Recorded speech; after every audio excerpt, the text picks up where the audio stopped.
बिस्मिल्लाहिर्रहमानिर्रहीम। मैं Mohammad Zeeshan computer academy के साथ और आप देख रहे हैं मेरा यूट्यूब चैनल कंप्यूटर वर्ल्ड 77। उम्मीद है आप सब खैर आफियत के साथ होंगे। और पिछली दो क्लासों के अंदर, एक पहली क्लास के अंदर हमने अपने सॉफ्टवेयर के इंटरफेस को जाना था, उसके टोटल टूल्स को जाना था, उसके बारे में सारी डिस्कशन की थी। दूसरी क्लास के अंदर हमने जो हमारे पास पहला टूल है, देखिए मैं बड़ा स्लो और एक टूल का मुकम्मल प्रैक्टिकल के साथ कराने का मकसद ये है ताकि आप लोगों को समझ आए। जो बच्चे कोरल ड्रा को नहीं जानते थे, इंशाल्लाह उनके लिए ये कोर्स बहुत ज़्यादा फायदेमंद साबित रहेगा इंशाल्लाह। हमने पहला टूल सीखा था पिक टूल। पिक टूल के अंदर क्या था, अभी किसी भी चीज़ को किसी भी ऑब्जेक्ट को सिलेक्ट करने के लिए इस्तेमाल किया जाता है। इसके अंदर ट्रांसफार्म का इस्तेमाल, ट्रांसफार्म में ऑब्जेक्ट आ जाता है, मीन के आप इसको डुप्लीकेट कर सकते हैं, इसको मूव कर सकते हैं, इसको रोटेट कर सकते हैं। इसके बाद नीचे हमारे पास एक टूल आ रहा है फ्री हैंड पिक टूल। अब देखिए पिक टूल रेक्टेंगल शेप के अंदर हमारे पास सिलेक्शन करता है। फ्री हैंड पिक टूल का मतलब ये फ्री हैंड जिस तरह से इस्तेमाल किया जाता है, फ्रीली ये किसी भी ऑब्जेक्ट को सिलेक्ट करने के लिए इस्तेमाल किया जाता है, कुछ ज़्यादा इसका इस्तेमाल नहीं है। नेक्स्ट हमारे पास एक टूल है शेप टूल। ये बड़ा अहम टूल है शेप टूल, जिसकी शॉर्ट की F10 है। देखें, एक एक इसी शेप टूल के ज़रिए आप हज़ारों की तादाद में, मैं दोबारा रिपीट करता हूँ, आप हज़ारों की तादाद में इनके ज़रिए मुख्तलिफ शेप्स बना सकते हैं। अब किस तरह, चलें इस शेप टूल को समझने के लिए मैं एक दूसरे टूल का सहारा लेता हूँ। हमारे पास यहाँ पर है जी, मेरे माउस पॉइंटर के ऊपर तवज्जो रखें। रेक्टेंगल टूल, रेक्टेंगल टूल की शॉर्ट की है F6। शेप टूल मैं यहाँ पर टाइप भी कर देता हूँ। ये देखिए मेरे पास है भाई शेप टूल। क्या है भाई? Shape tool. शेप टूल की हमारे पास शॉर्ट की है F9। और शेप टूल को समझने के लिए मैं जिस टूल का सहारा ले रहा हूँ वो मेरे पास है रेक्टेंगल टूल। ठीक है जी, रेक्टेंगल टूल की शॉर्ट की है F6। मैं यहाँ पर इसको शो कर रहा हूँ। ये जी हमारे पास shape tool, shape tool F10 है भाई, माजरत यहाँ पर शेप टूल F10 है और रेक्टेंगल टूल हमारे पास F6 इसकी शॉर्ट की है। हम इसका इस्तेमाल करते हैं। अब जी मैं यहाँ पर ले रहा हूँ मेरे भाई, सबसे पहले एक रेक्टेंगल को, मैंने ये एक रेक्टेंगल लिया। इसी रेक्टेंगल के ज़रिए हम मुख्तलिफ तरह की शेपें बनाएंगे। अब देखिए किसी भी ऑब्जेक्ट को, मतलब किसी भी रेक्टेंगल को या इलिप्स को या लाइन को कलर देने के लिए राइट साइड के ऊपर मेरे पास मुख्तलिफ कलर दिए गए हैं। मैं यहाँ पर आकर इस रेक्टेंगल को कलर देने के लिए, अगर आप अंदर का कलर देना चाहते हैं, मतलब अपनी शेप को फिल करना चाहते हैं, माउस के जरिए लेफ्ट क्लिक प्रेस करेंगे, हमारी शेप का जो अंदर का कलर है वो फिल हो जाएगा। ये जी मैंने कलर फिल कर दिया। अगर मैं चाहता हूं भी इसकी आउटलाइन का कलर तब्दील करना है, देखो मैं इसको जूम कर रहा हूं। ये जी मैंने इसको जूम किया। जूम करके, जूम किस तरह से करते हैं इंशाल्लाह जो हमारा नेक्स्ट लेक्चर होगा वो जूम के रिलेटेड होगा। टोटल लेक्चर हमारा जूम के रिलेटेड होगा, क्योंकि जूम के अलावा हम इसके ऊपर सही से मुकम्मल एक्यूरेसी के साथ काम नहीं कर पाते। मैं इसकी आउटलाइन को अगर तब्दील करना चाहता हूं, किसी भी कलर के ऊपर जाकर माउस के ऊपर राइट क्लिक करना है। यहाँ पर हमारे पास ऑप्शन आएंगे, सेट आउटलाइन कलर के ऊपर लेफ्ट क्लिक करना है, हमारी आउटलाइन का कलर भी क्या हो जाएगा भाई, तब्दील हो जाएगा। ये मेरे पास एक शेप थी। हम यहाँ पर F10 मतलब शेप टूल, ये जो हमारा तीसरा टूल है शेप टूल का इस्तेमाल किस तरह से करते हैं। चले जी, हमारा जो मेन लेक्चर है, काफ़ी सारी चीज़ें ऐसी थी जो पहले हमने ऑलरेडी डिस्कस कर ली थी। यहाँ पर हम इसको स्टार्ट लेते हैं। देखिए मैं अपनी शेप को छोटा कर देता हूँ। याद रखें, शेप के साइज को छोटा करने के लिए अगर मैं किसी एक नोड के ऊपर, ये मेरे पास मुख्तलिफ नोड्स हैं, किसी एक नोड के ऊपर जाता हूँ, मेरे एरो के साइन को देखें, डबल एरो का साइन नज़र आ रहा है। मैंने इधर से पकड़कर लेफ्ट क्लिक प्रेस करके नीचे की जानिब ड्रैग किया तो मेरी शेप का साइज बड़ा हो रहा है। अगर अंदर की जानिब ड्रैग किया, मेरी शेप का साइज छोटा हो रहा है। अगर साथ में मैं शिफ्ट प्रेस कर लेता हूँ, वो जो डबल एरो का साइन दिखाई दे रहा था, अगर मैं शिफ्ट प्रेस करूं तो ये 4 एरोज के अंदर चेंज हो जाता है। अब मेरी ये शेप चारों जानिब से बड़ी होगी या फिर छोटी होगी।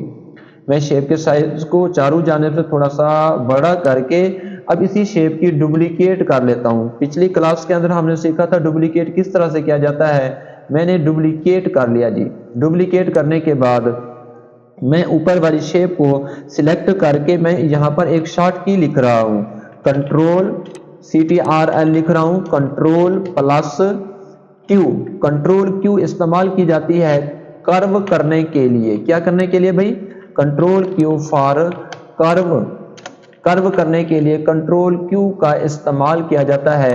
मैं अब क्या करता हूं भाई, ये जी मैंने इनकी सिलेक्शन कर ली। सिलेक्शन करने के बाद मैं अपने ऑब्जेक्ट को कर देता हूं कंट्रोल Q। ओके हो गया। नीचे वाली शेप को मैंने कर्व नहीं किया, जस्ट ऊपर वाली शेप को मैंने कर्व किया है। सिलेक्ट करके मैंने जहां पर मैंने कंट्रोल Q लिखा हुआ, चले नीचे वाली का मैं कलर तब्दील कर देता हूं। मैंने रेड जो शेप है इसको मैंने कर्व कर दिया, नीचे वाली शेप को कर्व नहीं किया। जो शेप आप कर्व करेंगे फिर उसके ऊपर F10 अप्लाई करें। देखें यहां पर हमारे पास F10 अप्लाई करने से क्या हुआ भाई? अच्छा जी, ऊपर वाली शेप को मैंने सिलेक्ट किया, F10 प्रेस करता हूं। जैसे ही F10 मैंने प्रेस किया, देखिए यहाँ पर हमारे पास ऊपर ये जो नोड्स आ रहे हैं ये वाइट कलर के अंदर हैं। मैंने नीचे क्लिक किया, ये ब्लैक के अंदर है। इसमें नीचे वाली शेप मेरी कर्व नहीं है। अब नीचे वाली शेप के ऊपर जैसे मैं क्लिक करके अंदर की जानिब ड्रैग करता हूं तो इसके कोने गोल होने लगते हैं। ये शेप टूल का इस्तेमाल बता रहा हूँ। मैंने इसके ऊपर शेप टूल कर्व अप्लाई नहीं किया। शेप टूल के जरिए मैं क्या कर सकता हूँ भाई? शेप टूल का पहला काम यह है कि कर्व किए बगैर आप अपनी फाइल को के कोने गोल कर सकते हैं। क्लियर हुआ भाई? चले मैं यूँ करता हूँ। मैंने एक और शेप बनाई, ये क्लिक करके मैंने ड्रैग किया, मैंने इसके कोने गोल कर दिया। चले इसका प्रैक्टिकली एक वर्क दिखाता हूँ। मैं यहाँ पर क्या करता हूँ जी, हमारे पास विजिटिंग कार्ड होता है, विजिटिंग कार्ड का मैं साइज लगाता हूँ। मेरे पास विजिटिंग कार्ड का साइज होता है 3.5/2। ठीक है जी। हमने इसको राउंड करना होता है। क्या करना होता है भाई? राउंड करना होता है। मैं यहाँ पर इसको राउंड करता हूँ, F10 प्रेस करके मैंने क्लिक किया और राउंड कर दिया। मैंने राउंड कर दिया। राउंड कैसे करते हैं? शेप टूल का इस्तेमाल करने के बाद हम इसको राउंड करते हैं। फिर मैं इसकी एक डुप्लीकेट निकाल लेता हूँ। क्लियर हुआ भाई? शेप टूल का इस्तेमाल जब हमारे पास कोई भी फाइल होगी वो कर्व नहीं होगी तो वो हमारा जो ऑब्जेक्ट होगा कर्व किए बगैर हम उसको राउंड कर सकते हैं। कर्व करने के बाद हमारे पास एक नई शेप बिल्ट की जाती है, वो राउंड नहीं होता। क्या की जाती है भाई? शेप बिल्ट की जाती है। अब देखिए मेरे पास यहाँ पर हैं 3 नोड। मैंने एक नोड को सिलेक्ट करके अगर डिलीट कर दिया तो मेरे पास एक शेप बन गई। मैं नीचे वाले को डिलीट कर देता। अब हमने शेप में बनाने, मैंने कहा ना आप हज़ारों की तादाद में मुख्तलिफ शेप्स क्रिएट कर सकते हैं। मैंने क्लिक करके ये जी एक शेप बना ली। इसी शेप की मैं आगे डुप्लीकेट करता हूँ, सेंटर के अंदर उठाकर मैं वापस उसको ले आता हूँ। याद रखें आप नोड इसके अंदर बना भी सकते हैं, डिलीट भी कर सकते हैं।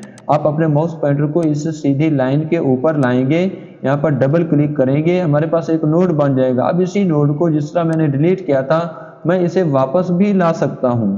पहले डिलीट किया था, चले मैं इसको डिलीट कर देता हूँ। डिलीट करने के बाद मैं यहाँ पर डबल क्लिक करता हूँ, फिर इसे सिलेक्ट करता हूँ, ऊपर आ जाते हैं। देखिए मेरे माउस पॉइंटर को देखिए, मेरा माउस पॉइंटर ऊपर आ गया क्योंकि ये मेरे पास एक लाइन है। एक लाइन को हम कन्वर्ट कर सकते हैं कर्व के अंदर। मैं यहाँ पर क्लिक करता हूँ, फिर इसी नोड को मैं डिलीट कर देता हूँ। डिलीट करने के बाद मैंने इसे सिलेक्ट किया और इन हैंडल्स को, इनको कहते हैं हैंडल्स को पकड़ कर मैंने अपनी शेप को तब्दील कर दिया। ये देखें जी मेरे पास शेप तब्दील हो चुकी है। क्लियर हो गया? चलें जी F6 प्रेस करके मैं एक और रेक्टेंगल ड्रा करता हूँ। इसके कोने पहले मैं गोल कर लेता हूँ, फिर मैंने इसको कर्व कर लिया। कर्व करने के बाद मैंने F10 प्रेस किया, फिर एक साइड पकड़कर मैंने उठाकर ये जी साइड के ऊपर थोड़ा सा कर दिया। ये देखें जी मेरे पास इसकी एक और शेप बन चुकी है। इसी तरह से आप शेप टूल का इस्तेमाल करके हज़ारों की तादाद के अंदर मुख्तलिफ शेपें बना सकते हैं। चले हम एक और शेप बनाते हैं। मैंने जी ये एक टूल लिया, ये जी अब मैं इसको कर्व कर देता हूँ। कर्व करने के बाद ये कोना सिलेक्ट किया, ये कोना सिलेक्ट किया, ये 2 कोने मैंने सिलेक्ट किए और दिस एंड दिस।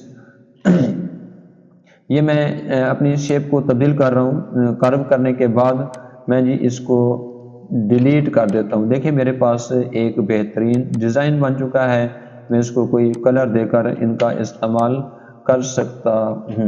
ये जी शेप टूल का इस्तेमाल करके मैंने अब इसके अंदर अगर कोई टेक्स्ट लिखना चाहते हैं F8 प्रेस करके मैंने लिखा ZCA मतलब ज़ीशान कंप्यूटर एकेडमी लिखा मैंने। ये जी अब इसके फॉन्ट स्टाइल को तब्दील कर देता हूँ।